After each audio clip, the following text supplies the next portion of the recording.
évidence que ça allait être ta carrière, que tu allais vraiment en faire. Parce que jusque-là, comme tu le disais, il y a des passerelles, il y a la possibilité, il y a des études, donc il y a toujours la possibilité qu'il se passe autre chose. Mais, Alors, c'est vrai, on me pose parfois la question pourquoi suis-je pas resté aux États-Unis, par exemple, pour tenter les cadres. Mais à l'époque, il existait encore un concept qui était le service militaire français. oui. Mais là aussi, j'ai eu donc beaucoup de chance, puisqu'il existait le bataillon de Joinville, Oui. qui était le service militaire pour Les sportifs, les athlètes sportifs en équipe nationale. La fédération française avait le droit à 2 spots, 2 places pour des golfeurs.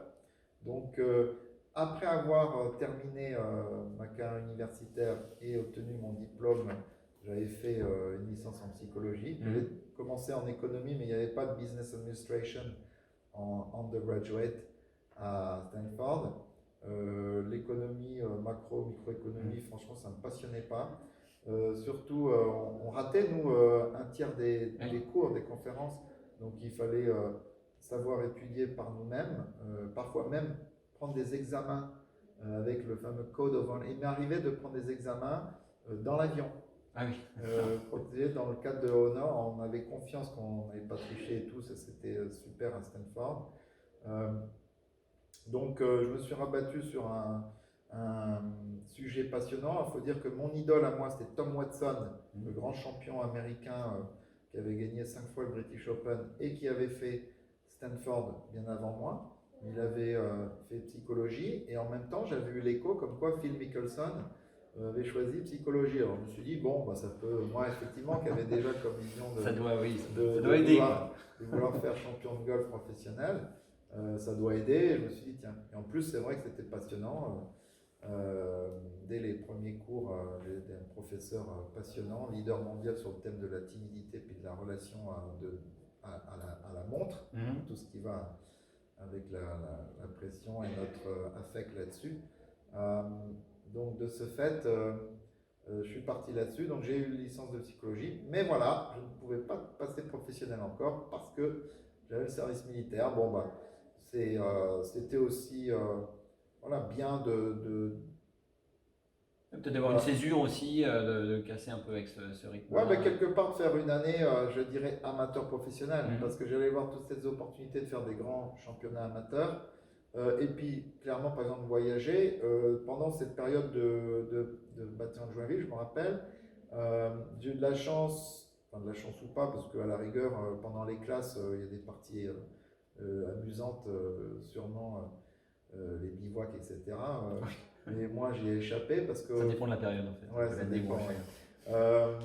Mais c'est vrai qu'en plein hiver, c'était un peu la douche froide quand même. À Fontainebleau là-bas. Mais moi, je suis parti avec un coéquipier de l'époque, Greg Brisé, avec Claude Roger Cartier, le président de la Fédération française de golf à l'époque, aux internationaux d'Inde, au 100e championnat amateur international d'Inde, à Calcutta. Alors voilà, que dire de telle expérience, à gérer le décalage horaire, à gérer voilà, le contexte complètement différent, exotique. Voilà, et aussi de passer une semaine à Calcutta, ça vous apprend l'humilité parce que vous voyez des choses de l'extrême pauvreté. Très différent de la Californie. Différent. Et puis d'autant plus un très bon souvenir parce que j'ai eu la chance de gagner ce championnat. Mais voilà, pour dire que c'était formateur, j'avais battu un certain Padraig Harrington en demi-finale, en match-play. Il m'a fait un beau cadeau, là, raté un petit peu sur la fin là. Et puis contre un champion indien en finale. Mais voilà, donc au final, je l'ai optimisé ce temps et j'ai pu, grâce à la fédération, optimiser cette dernière année amateur. Voilà, pendant l'été, juste avant, il y a eu les championnats du monde par équipe, où à l'époque, nous, l'équipe de France, on avait fait la meilleure performance jusque-là, médaille de bronze, avec toutes les équipes anglo-saxonnes. Donc c'était vraiment chouette. Avec Sébastien Lagrange, Frédéric Cupillard, Grégory Brisé, notre capitaine François Illouz. C'était vraiment des chouettes moments, des bons moments. Donc à quel moment, tu demandais Franck? Oui, c'est devenu l'évidence de la carrière. Tu sais, pour moi, quelque part, j'ai eu la chance d'avoir des résultats progressivement confirmant la suite à chaque fois en fait.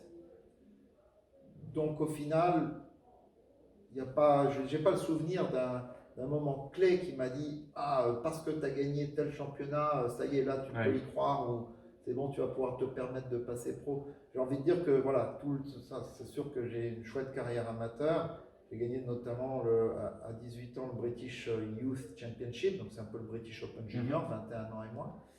Donc bon, tu gagnes un truc comme ça, tu te dis bon ok, tu regardes la coupe, tu vois Olazabal, Faldo, bon ok. Donc tu te dis bon, j'ai 18 ans, voilà, c'est cool. Bon, de Pac-10 comme tu me dis, tu sais que j'étais que 3e équipe, parce qu'ils ont les équipes honorifiques, la All-American. Donc tu as les David Duval, Furyk, Mickelson dans la première, mais bon, moi j'ai réussi à m'intégrer à la 3e, ça veut dire quand même quoi qu'il en... Oui, il y avait une place top sur 24, un circuit. top 24 universitaire américain. Donc de là, voilà, avec d'autres titres que j'ai pu gagner en tant qu'amateur, ça laissait présager que je pouvais me permettre de passer pro et de tenter l'expérience. Mais est-ce qu'on peut dire que quand tu as quitté Tahiti, tu avais ça en tête? C'était l'objectif? Ouais, ouais, ça c'est grâce à Exact. Et c'est goûté, hein. Et les cassettes, les cassettes VHS, DJ Tour, hein, ça y est, là, le rêve est... Mais c'est intéressant parce que aujourd'hui, alors à l'époque, ça se méritait, comme tu le dis, hein, c'était les goûters qu'il avait fallu mériter, on voyait la VHS, et il n'y en avait qu'un sur l'île, quoi. Aujourd'hui, on a une surabondance d'informations, les jeunes passent leur temps sur... ils savent en temps réel ce qui se passe à l'entraînement de McIlroy et machin. C'est génial. Mais cette partie désir, cette partie justement laisser monter le désir et mériter quelque chose et aller le chercher et du coup savoir vraiment pourquoi on est là, peut-être se perd avec cette facilité d'accès à l'information et cette surabondance d'informations. Après, chacun, je dirais chaque jeune, voilà, je pense, il trouve sa source de motivation. Alors, au départ, qu'est-ce qui fait rêver? C'est effectivement de constater les champions à l'œuvre. Donc de pouvoir effectivement jouer, regarder un Masters, voilà. Maintenant, je pense que clairement, il n'y a pas plus révélateur que d'être confronté à la compétition. Et par rapport à la motivation, oui, le danger, c'est se croire arrivé, peut-être aujourd'hui, c'est moi j'ai beaucoup aimé une vidéo qui est passée on parlait des réseaux sociaux de ça, il y en a une qui tournait et que j'espère que le plus de jeunes français l'a vue, c'était une de Gary Player, qui était en anglais et qui disait qu'il s'adressait à la jeunesse, alors, est-ce que c'était une jeunesse sud-africaine ou générale, mais qui rappelait que voilà, vous avez 16, 17, 18 ans, c'était pas mal, on sait que Gary Player a toujours été fit, oui, c'était donc il est là, regardez les abdos, vous savez comme il est 1000 pompes par jour. Mais c'est vrai que c'était une vidéo qui voulait pour la jeunesse motivante, dans le sens où il va falloir travailler dur parce que à l'heure actuelle, là, peut-être n'êtes-vous pas à l'entraînement, peut-être êtes-vous dans un fast-food, peut-être êtes-vous sur le canapé en train de je ne sais quoi, voilà, justement avec le texto, scroller, tout ça, alors que rappelez-vous qu'à l'heure actuelle, figurez-vous, en Chine là-bas, vous avez des centaines de jeunes qui ça y est, eux, grâce peut-être aux médias, maintenant sont exposés à ce jeune, ça explose de partout dans le monde. En Asie, ça travaille, puis ça peut être très discipliné, parfois militaire et tout. Donc, vous asseyez pas sur vos lauriers. Il y a des gens qui ont faim et qui ont envie. Voilà, qui ont faim. Donc, voilà, maintenant ce qui est phénoménal, c'est que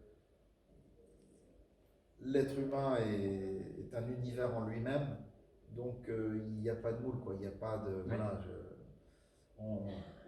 c'est ça qui est bien aussi, hein. On peut réussir quel que soit son cursus et même son milieu social.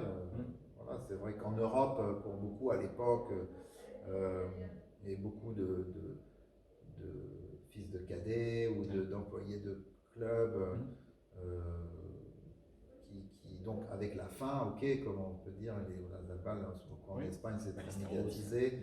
Mais voilà, c'est vrai qu'aujourd'hui, il faut un minimum effectivement de structure, de bonnes compétences de coaching autour de soi, quand même. Pour les autodidactes, ça ne court pas les rues. Non, mais les Bubba Watson, les talents purs de ce monde, ça ne court pas les rues non plus, quoi. Donc, Bryson DeChambeau là, qui réinvente. Ouais, alors lui, c'est le fameux scientifique. Alors, donc, on a parlé du passage en pro. Je voudrais qu'on reviendra tout à l'heure sur la vie sur le tour. Le passage en pro, Franck, si tu veux, là où j'ai eu pas mal de chance aussi, il faut le dire, c'est pourquoi donc pas les États-Unis? Parce que d'abord et d'une, j'ai fait 1 an d'amateur en France, et puis j'ai eu la chance de rencontrer des Paul Azinger, qui commandent d'ailleurs maintenant sur le circuit américain, qui a fait une belle carrière. Greg Norman, qui avaient été des joueurs qui avaient commencé leur carrière en Europe. Et donc j'avais reçu aussi le conseil que c'était une bonne chose d'aller se faire les dents, je crois, de se faire s'aiguiser sur le circuit européen. Alors voilà, comme moi, j'étais français, c'est ce que je m'étais fixé comme objectif. Et puis voilà, quand j'ai eu, grâce à la bonne carrière amateur en passant professionnel, j'étais à l'époque classé numéro 1 français amateur. J'ai eu l'invitation au championnat de France Pro. Et puis, c'est avec notamment l'aide de mon coach François Berthet. Enfin, c'est super bien passé pour moi cette semaine. J'avais la bonne clé super bien jouée et je gagne. Bon. Donc voilà, donc à partir de là, ça m'a donné aussi une certaine confiance pour aller me présenter aux cartes européennes et ainsi de suite. Après, moi, comme beaucoup d'autres joueurs professionnels, on se rend compte que ça a plutôt bien démarré pour moi. Les 2 premières années top 80, je crois, une bonne première rookie saison, une deuxième relativement similaire, et puis une troisième où la chute. Et donc par 2 fois j'ai perdu ma carte du circuit européen, par 2 fois j'ai dû redescendre. À l'époque il n'y avait même pas de 3e division, ça n'existait pas. C'était European Challenge et après vous avez quelques tournois nationaux, circuits nationaux. Mais donc voilà, j'ai dû par 2 fois redescendre. Et en 88 d'ailleurs, j'ai tout perdu. Je n'avais même pas de catégorie, même pas de bonne. C'était tellement des 180e au classement circuit européen que ça me donnait même pas de. Et j'ai dû prendre mes valises, aller au circuit asiatique, de faire une telle expérience. Je vais passer les détails de comment progressivement j'ai pu remonter. Mais en tant que Français, j'ai pu jouer l'Open des Volcans en France, 2e. Parmi les 3 premiers du Challenge Tour qui n'ont pas de catégorie mais qu'on veut récompenser parce qu'ils sont bien classés, donc bim bam boum comme ça, gagner l'Open de Finlande derrière, Donc il y avait un précédent parce que cette année, son nom m'échappe, un joueur français qui a pas mal performé sur le circuit chinois. Et ça lui a permis justement de regagner une place sur un circuit secondaire européen. Donc, oui, je vois à qui tu fais référence.